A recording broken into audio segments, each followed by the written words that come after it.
Christian parenting. How does a person move from childhood to adulthood? How can we help our kids make this essential transition? Join us today for Family Vision. Hi, my name is Amy Rienow. Welcome to Family Vision with my parents, Dr. Rob and Amy Rienow, strengthening families through practical, encouraging, and real conversations. Hi, Rob Rienow here with Visionary Family Ministries alongside my beautiful wife, Amy. It's great to be here today. We are going to have a great conversation about putting together a plan to help our kids move from childhood to adulthood.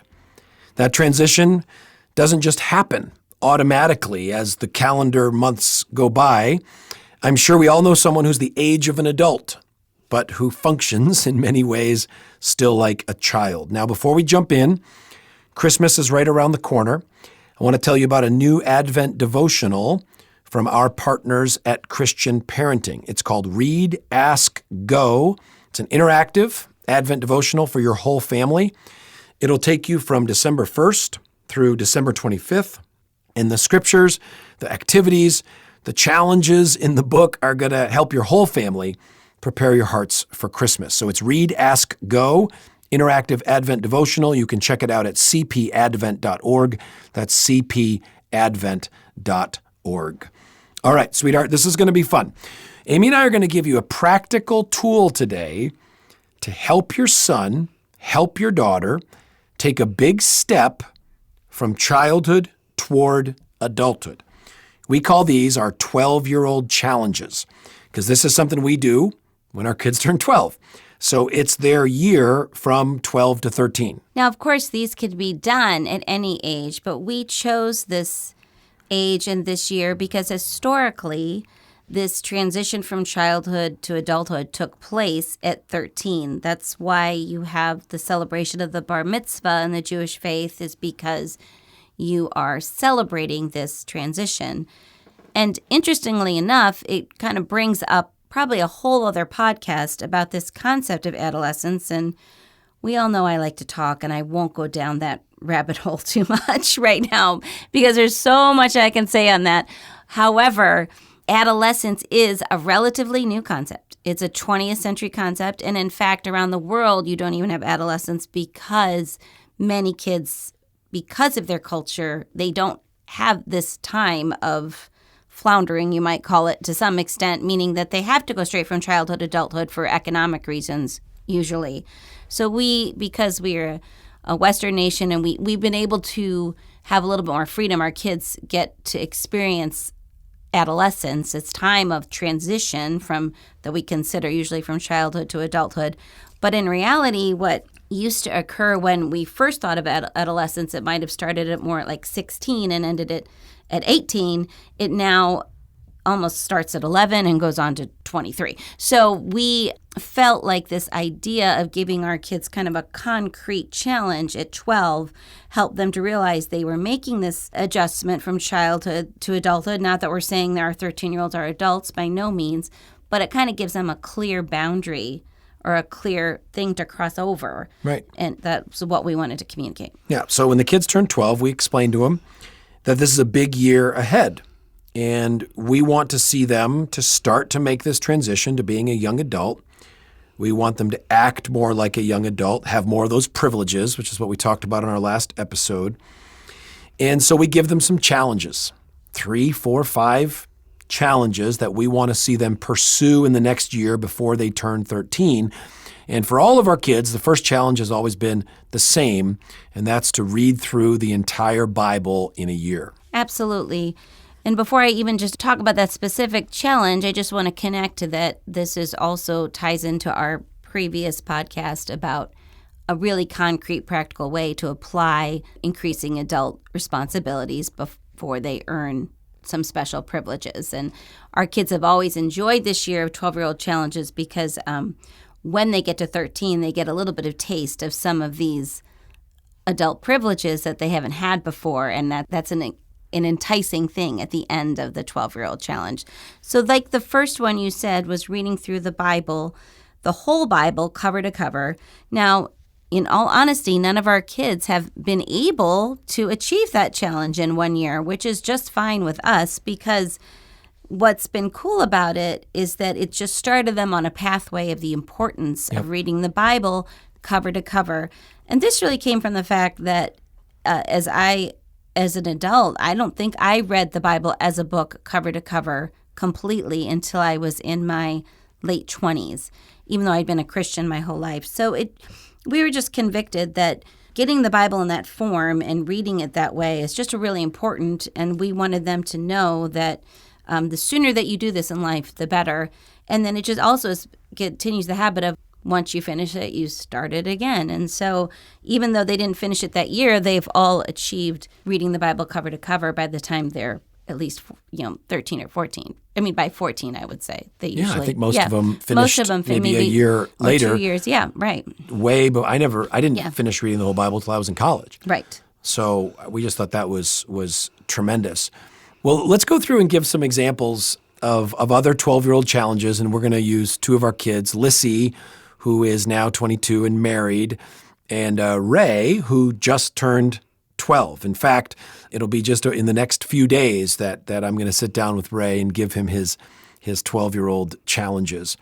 So, Amy, the second one on Lissy's list was to support the family and to try to save the family $50 to $100 a month. Talk about that. Well, a lot of the challenges that when I thought about this with Lissy, it really applied to the fact that, me coming into motherhood and being a wife, a lot of the training I'd received in my regular education, being a top student and knowing how to do well and have success in the academic world and even in my professional world, did not necessarily translate for me to success in my home world when I became a wife and a mother with kids. There were just some skills that I wish I had developed more. And one of them is just simply being very aware of my spending and how that affects all of our financial goals. And, because at the time when I was doing these challenges, I wasn't at this point working outside the house in any way. So I was kind of trying to get Lissy the idea that even if you're not producing, even if you're not bringing money in, you can still help support your family financially by being savvy with the what you do have. So that actually got her, it kind of combined with some cooking challenges for her, and she actually loved cooking, and she always has loved cooking, and she's actually fell into her sweet spot. She's a far better cook than her mother. False statement. Well, that's sweet of you to say. All but she learned from you. Well, no, that's not true. I'm just going to say that. The cooking channel has lots to do with Lissy's expertise in cooking. But she was very interested in that, and it enabled her to take some of these skills where she wanted to, bake. It was like baking regularly really helped save money for our family. When she makes a huge batch of banana bread and pumpkin bread and cookies, it's saving money because that is a lot less expensive than going and buying those things. So her getting married and moving out that was an impact to our home. But if you remember, decrease in baked goods. But if you remember too, it actually goes into her next challenge. But I don't want to talk too much. You go on next, and I will tell you about how that connected to another one of her challenges. Okay. So back to Ray. The second challenge that I'm going to go over with him in a few days is to interview 4 missionaries and watch 10 missionary movies or documentaries. Now, none of our other kids have had this on their 12-year-old challenges. But this past summer, when we were at family camp, Ray came to us and said that he felt like the Lord might be putting it on his heart to be a missionary. And sometimes God does that for a very young child, gives them a sense of calling, gives them a sense of purpose. Now, I have no idea if Ray's going to be a missionary. We don't know if this is a long-term calling from the Lord. But one thing for sure, if your child comes to you with a spiritual prompting, if they have a sense, I think God might be calling me to do this, prompting me to do this, you want to make sure you water the seed. Right. We don't know how God's going to grow it, but you want to just water the seed. So if he came and said, I think God might call me to be a missionary, I want him to spend time learning more about missionaries, reading more about missionaries, talking to missionaries, and exposing himself to the missionary world. And then we'll just water it, and we'll see if God brings the growth. And I think there's such a balance between taking that seriously, like you're expressing, so they feel very validated, at the same time not pushing it or assuming that just because they said that, this is you getting it in our head, okay, this is what you're called to do, or holding it over them in any way. Exactly. But it's really important to validate and respect and figure out what you can do to help that. So that's a great one. Well, another part of Lissy's, one of her challenges was to show hospitality.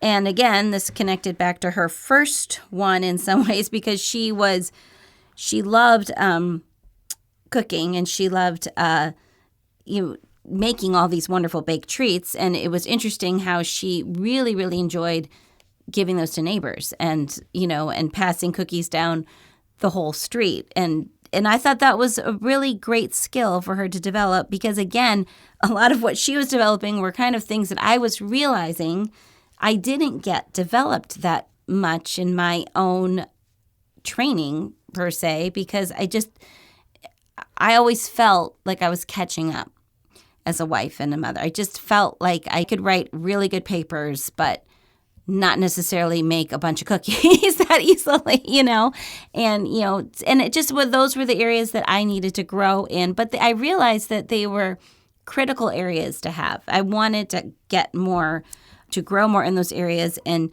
I think she could see that these were going to be skills that no matter what path she went on, it's great to have some of these skills. And what's nice about them is that, a 12-year-old can start learning how to do these things very, very independently.